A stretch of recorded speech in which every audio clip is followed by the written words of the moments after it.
Hi, welcome back and thanks for watching again. I hope you're all having a wonderful day. Today's video is going to be another thrift store find, but I should warn you up front, it's not as exciting as I'd hoped it would be. So if you watch my previous videos on thrift store finds and are expected to see something really cool inside one of these, I don't want to waste the next 10 minutes of your life, so you can probably just stop watching right now. But if you're interested in these types of electronics, we'll do a close-up sweep of the front panel and the back panel, and then we'll crack it open and see what's inside. But there is a fun little surprise inside, which I thought was really cute. So maybe some of you might be interested in that. And maybe we could try to figure out what this was intended for, because I couldn't find any information online about this piece of electronics. I found one audio database site that talked about its specs, but didn't really go into detail about how to use these or what it was intended for. And other than that, I could only find a few eBay listings and people trying to sell these, but no one really talking about how these were supposed to be used or what it was designed to do.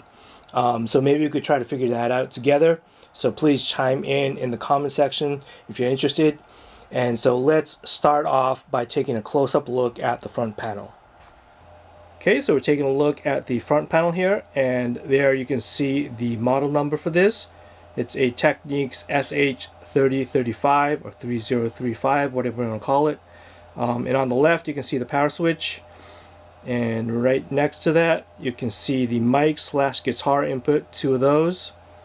And moving on, we see a mic echo knob, and then a mic mixing knob, and then a tape monitor switch. And so you can switch between tape monitor, source, and tape mixing. And at the very end you see a synthesizer / auxiliary input. And so moving back down again,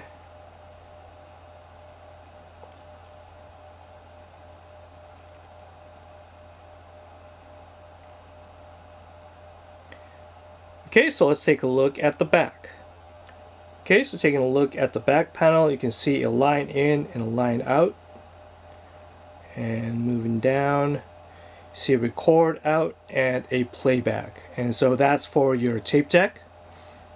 And then we have the specs, and then an unswitched AC outlet for plugging in other electronics. So you can see that it's a very simple back panel. You pretty much have the send and return for your tape deck, and a line in and a line out. Sorry about that. Get that in focus. Okay, so let's switch back to the front. And so now I want to briefly talk about what I would guess that this was for.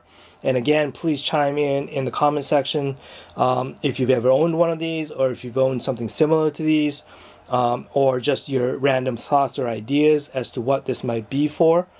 It says guitar in there, but it doesn't really make sense to plug in an electric guitar directly in here because it has no cabinet simulation or anything like that. And so you're just taking the raw signal from your guitar and plugging it straight in, and you wouldn't want to record that really. Obviously they didn't have amp and a box pedals back then, so maybe you had early boss pedals and some other pedals too, but you wouldn't really be able to record an authentic sounding guitar sound plugging in directly into this. But my guess is that it was intended for the average consumer to maybe record their own guitar or record their own singing voice on top of a tape that was already made, or maybe some kind of karaoke tape, I don't know, that has all the instrumentation but no vocals on it. And the interesting part is that it has the synthesizer auxiliary input on the right, but the echo only works on the mic and guitar input. I can see the tape mix, send and return as something that you'd use if you wanted to record to tape and maybe overdub on top of that. But it's just a mystery. I don't really know or can imagine how someone would use these, except for that sort of karaoke or make your own demo tape type thing. But even if you wanted to make your own demo tape, this probably wouldn't be the best option to do that. So anyway, please help me out here, and if you have any ideas on what this could be for, please chime in the comment section. One thing I will note is that I did try to plug in my guitar directly into this and then take the line out from the back and plug that into an amp. But obviously a guitar amp isn't intended to have a line level signal come in. And so first of all, it just pushed the amp into overdrive without really doing anything. Another issue was that this guitar slash mic input has a really low input impedance. Even on that audio database, it says it's a 2.2K input impedance. Because what happens is if you plug your guitar straight into it, it sounds really dull and there's no top end. Obviously because of the extremely low input impedance working with your guitar pickups. But then if you put a buffer in front of it or have some type of boss pedal turned off in front of it, then it gets crazy bright and harsh and brittle.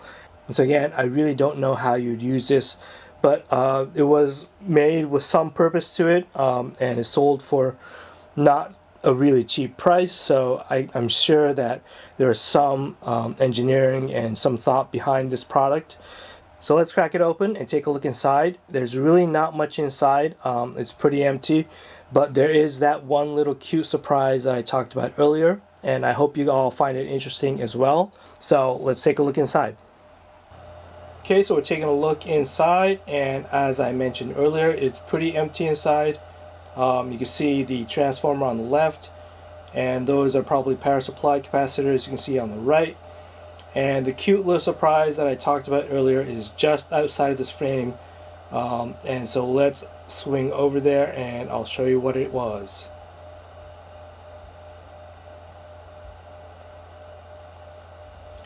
Okay, so that is a miniature size spring reverb. Let's see if we can zoom in and get a close-up. Hopefully this is still in focus. But it is a true spring reverb, definitely transistor driven, but like anything else that you'd find in a guitar amp. And I thought that was really cool. I was expecting to find a Bucket Brigade chip like I had in my previous thrift store finds. When I saw the echo knob on the outside, I definitely thought that I'd find some type of a Bucket Brigade chip inside. And I was totally surprised to see that they had a spring reverb in one of these. But it definitely makes sense. Before the invention of the Bucket Brigade, the only way you could really get an echo effect was to have a spring reverb.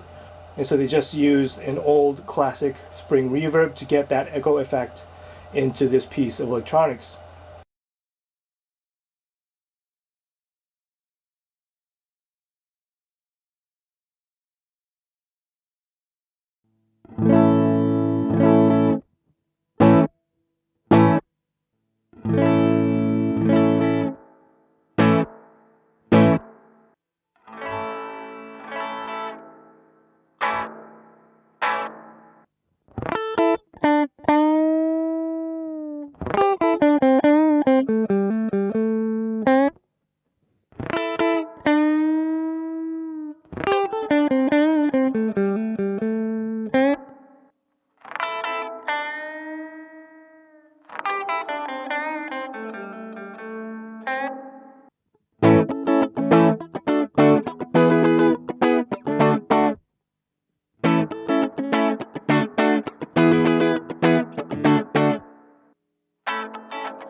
And you can see that it's pretty simple inside, no op amps, meaning no op amps as far as IC chips are, and so it's all transistor driven, and I think it's a very well built piece of electronics. The layout's really nice, and kind of goes along with the quality of Technique's electronics.